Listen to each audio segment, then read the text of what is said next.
நான் தான் கௌரி. பெரியப்பாவை ஜாமீன்ல எடுத்துட்டேன். ஆமாப்பா, வெளியில வந்துட்டாரு. சரி, வீட்டுக்கு வந்து நேரா பேசுறேன். வச்சிடுறேன்ப்பா. நாம எங்கம்மா போறோம்? போன பின்னாடி தெரிஞ்சுக்குவீங்க பெரியப்பா. என்ன வெளியில கொண்டு வந்ததுக்கு உங்க 2 பேருக்கு ரொம்ப நன்றி.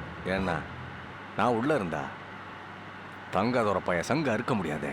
சொந்த மகனே கொல்ல துடிக்கிறது தப்பு இல்லையா பெரியப்பா? கூட பிறந்தவளை கொன்ன பாவி மாவன்.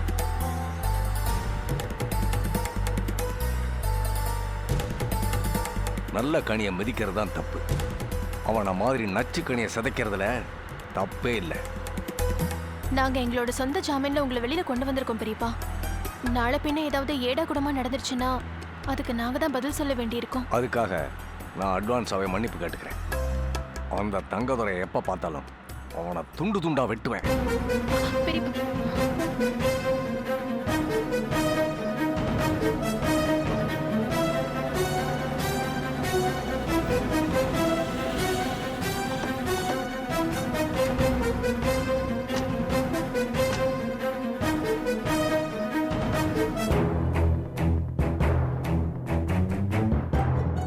பெரியப்பா, இறங்குங்க.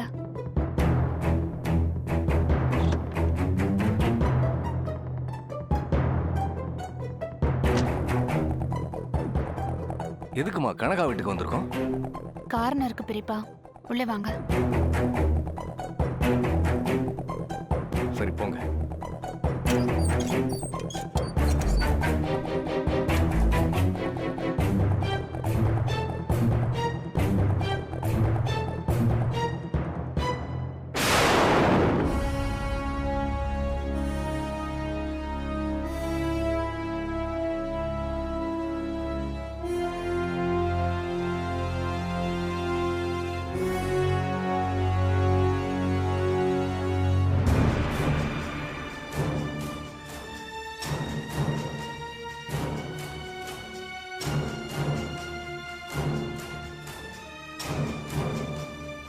இங்க நீலாவதி போட்டோ. இது என்னோட பேரன் குரல் மாதிரி இருக்கு. புள்ள வேண்டாம், பேரை மட்டும் வேணுமா பெரியப்பா? திலகா குழந்தையோட அம்மா வீட்டுக்கு வந்திருக்காளா? இல்ல பெரியப்பா, உங்க மகன் முகத்துல தாலி அறுத்து வீசிட்டு அவங்க அம்மா வீட்டுக்கே வந்துட்டா.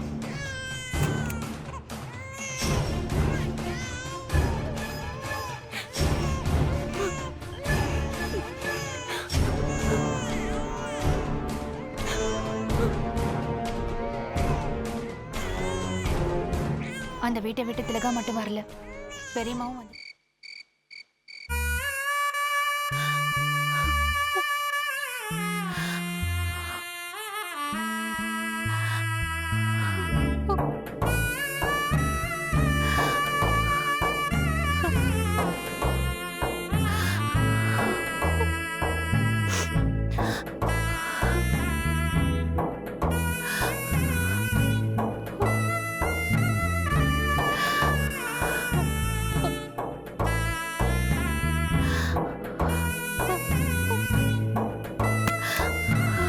பாண்டியம்மா,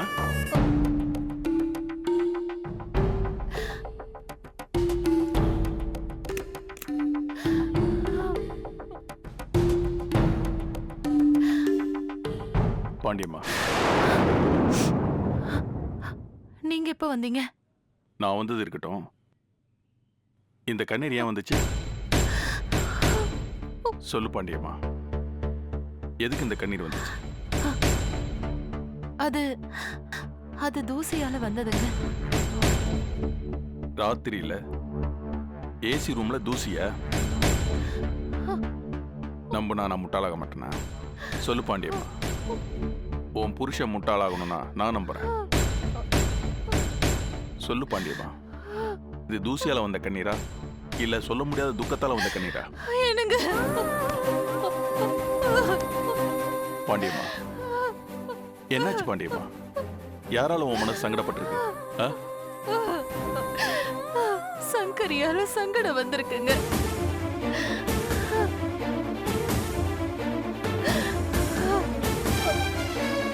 சங்கரியாலயா? இந்த விஷயத்தை உங்க காது வரைக்கும் கொண்டு வரக்கூடாது. ஏன் வரையிலேயே சுலபமா முடிச்சிடலாம்னு நினைச்சேன். ஆனா முடியலங்க. என்ன சொல்றா சங்கரி? சொல்லு பாண்டியம்மா. சங்கரி என்ன பண்றா? அவ ஒண்ணு சொல்லலங்க. அவ ஒண்ணு பண்ணவும் இல்ல. எனக்கு தெரிஞ்சு மனோகரி வேல்முருகன் பிரச்சனை இப்போதைக்கு தீர்ற மாதிரி தெரியல. அதனால சங்கரிக்கு ஒரு நல்ல மாப்பிள்ளைய பார்த்து கல்யாணம் செஞ்சு வைக்கலாம்ல. நான் கேக்குறது என்ன, நீ சொல்றது என்ன? ஏன் முன்னுக்கு பின் முரணா பேசிட்டு இருக்க? சங்கரியால சங்கடம் வந்துச்சுன்னு சொன்னியே, என்ன அது? இப்ப நீயா சொல்ல போறியா இல்ல நான் சங்கரி வர வச்சு கேட்கணுமா? ஐயோ நில்லுங்க, வேண்டாங்க, நானே சொல்றேன். சங்கரி ஒரு பையனை லவ் பண்றா. அவன் நல்லவன் இல்லங்க, அதுதான் பிரச்சனையே. நல்லவன் இல்லையா? யார் அவன்? அன்னைக்கு அண்ணக்கொடிய தாலி அறுக்கிறதுல இருந்து காப்பாத்தி கூட்டிட்டு வந்தால அவன் தாங்க. அவன் நல்லவன் தானே? தன்னோட உயிரை பத்தி கூட கவலைப்படாம அண்ணக்கூடிய காப்பாத்தினவனாச்சே. அது உண்மையா இருந்தா உங்க வாயில இருந்து வந்த வார்த்தை தான் ஏன் வாயில இருந்து வந்திருக்கும். ஆனா அது உண்மை இல்லைங்க.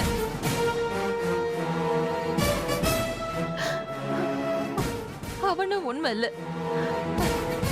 புலிகேசி அண்ணன் அந்த பையன் வீட்டை பத்தி விசாரிச்சிருக்காரு.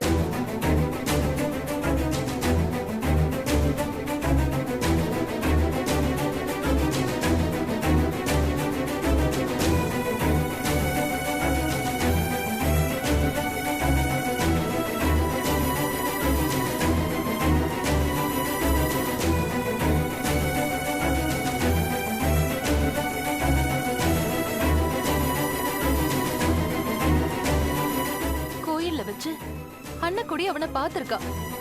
அவனை ரொம்ப நல்ல பையன்னு நம்புறா. சங்கரி அந்த நம்பிக்கைய வச்சு அவன் அண்ணக்குடியோட சம்மதத்தோட கல்யாணம் பண்ணிப்பேன்னு சொல்றா. அவனை பத்தியும் அவன் குடும்பத்தை பத்தியும் புலிகேசி அண்ணன் சொன்னதை பார்த்தா எனக்கு ரொம்ப கலவரமா இருக்குங்க. இத சொன்னா சங்கரி நம்ப மாட்டேங்கிறா. அவன் நல்லவன், கட்டணா அவனதான் கட்டுவேன்னு ரொம்ப வீம்பா பேசுறா.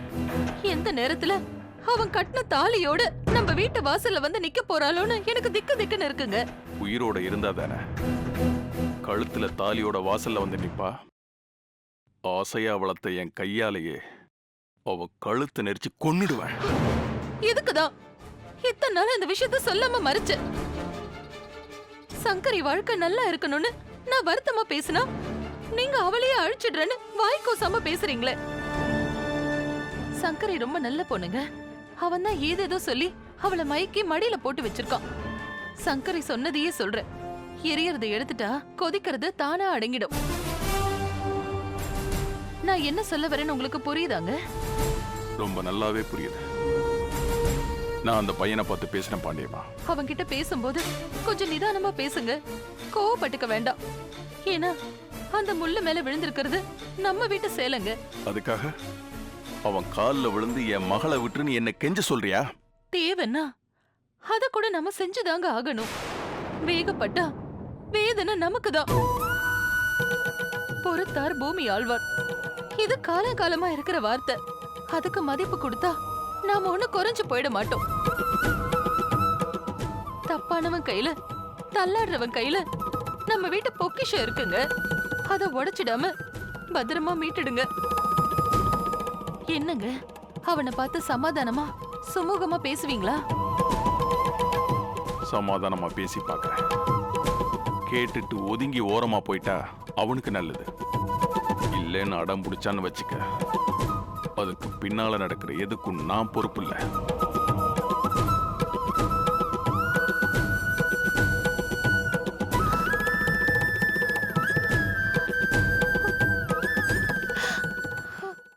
நீங்க எதிர்பார்த்த மாதிரி பெருசா கலாட்டா எதுவும் நடக்கலையோ?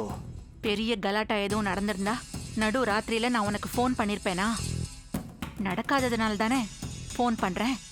சரி, நீங்க லைனை கட் பண்ணுங்க மேடம். நான் உங்க மகனுக்கு ஃபோன் பண்ணி நானா விசாரிக்கிற மாதிரி விசாரிக்கிறேன். ஆனா தப்பி தவறி கூட என் பேரை சொல்லிடாத.